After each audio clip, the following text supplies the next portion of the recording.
بیش از اینها آری، بیش از اینها میتوان خاموش ماند.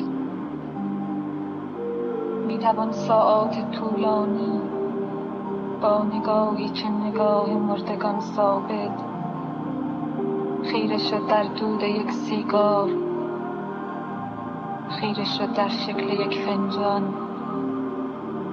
در گلی بیرنگ بر قالی، در خطی موهوم بر دیوار.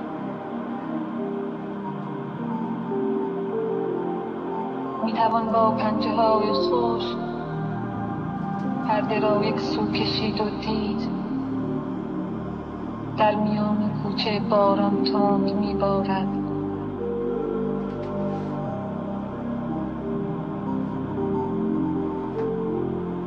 کودکی با بادک‌های رنگینش ایستاده زیر یک تاقی،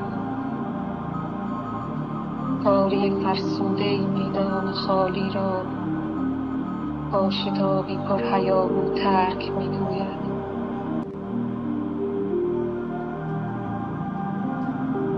میتوان بر جای باقی ماند، در کنار پرده اما کور اما کر.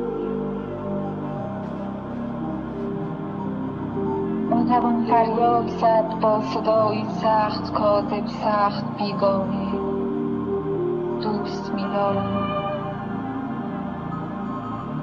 میتوان با زیرکی تحقیر کرد هر معمای شگفتی را. میتوان تنها به حل جدولی پرداخت. میتوان تنها به کشف پاسخی بیهوده دلخوش ساخت. پاسخی بیهوده آری 5 یا 6 حرف.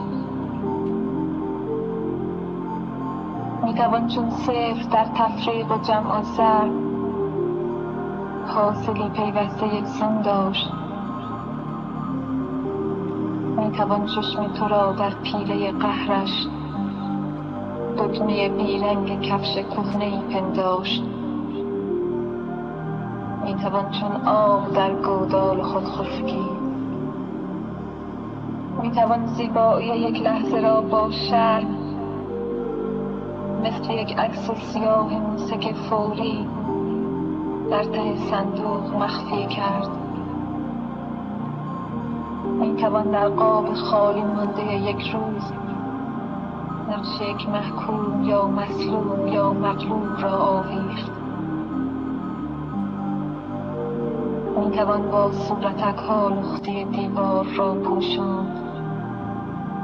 میتوان با نقش‌هایی پوچ‌تر آمیخت.